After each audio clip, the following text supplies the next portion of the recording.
Ronald Reagan once said, "We fought a war on poverty and poverty won." In 2016, 15%, or 46.7 million Americans were living in poverty. Poverty is a prevalent issue that affects nearly every American today, including individuals here in Fargo, North Dakota.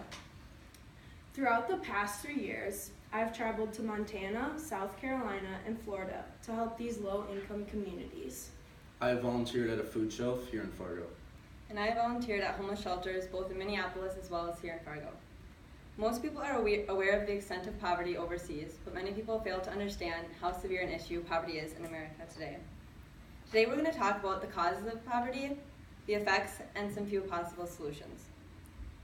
First, I want to discuss the main cause of poverty in the U.S. There are multiple factors that cause poverty, the first factor being the lack of education.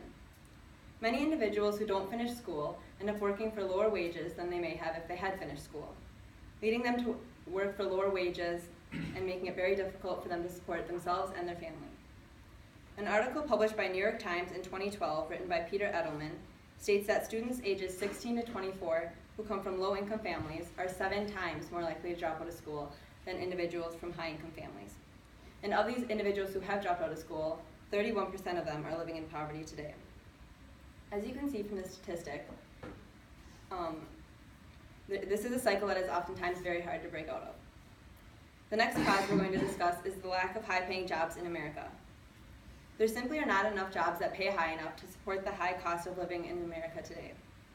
The same New York Times article, published by Peter Edelman, states that nearly a fourth of all jobs pay below poverty line for a family of 4.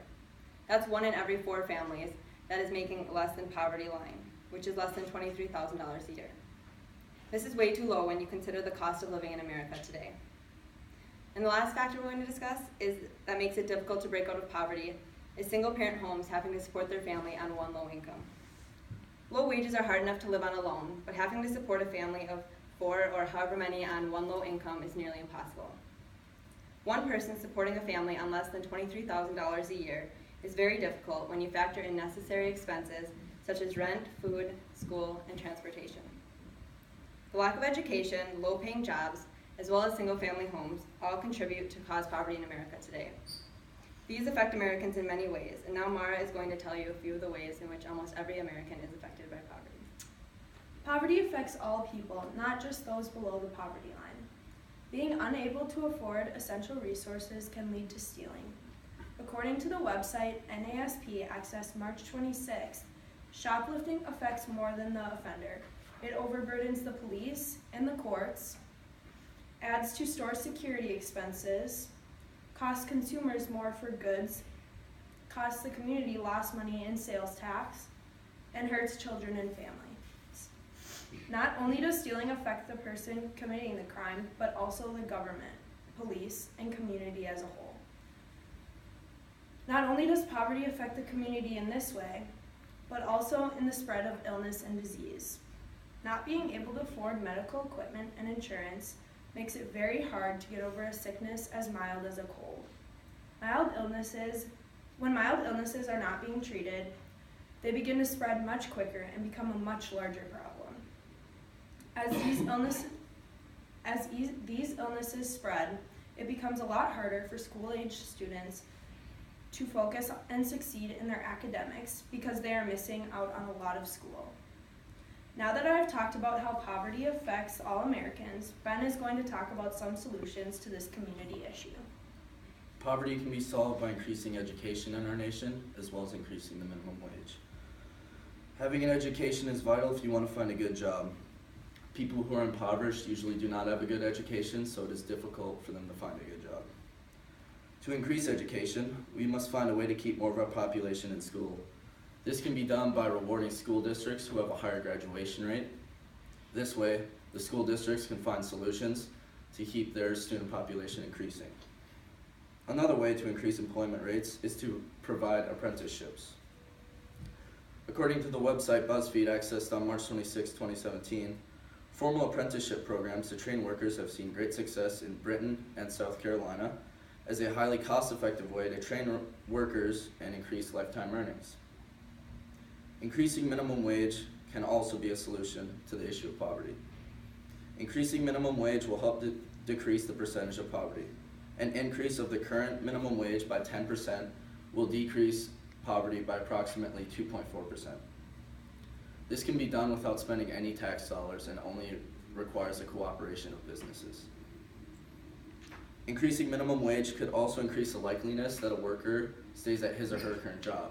If this is the case, then the company can spend less money training the new workers and more money increasing wages for their older workers, for example. Lastly, many supporters of increasing minimum wage believe that increasing minimum wage will cause an economic stimulus because families that go from low income to higher income tend to spend more of their money. These solutions are just a few of many ways that we can help put an end to this issue that affects millions nationwide. In conclusion, America is affected by poverty even though we might not always be aware of it.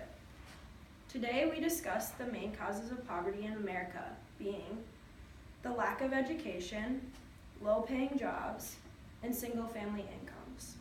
We also talked about some of the effects of poverty, which are stealing and spread of illness and disease. Lastly, we discussed a few possible solutions to this problem, such as increasing education as well as increasing minimum wage. Poverty in America is an issue that is often overlooked by many, but with the right resources and help, we can make a change. The Fargo-Moorhead area has many homeless shelters as well as food shelters that are easy to get involved with. I volunteered at the emergency food pantry here in Fargo. Mar and Sammy are now handing out a list of ways that you can help. Whether it be a donation of food, money, or volunteering your time, all would be appreciated. Like Ronald Reagan once said, we fought a war on poverty, and poverty won. Poverty has been a prevalent issue in society for years, but together I believe we can win this war.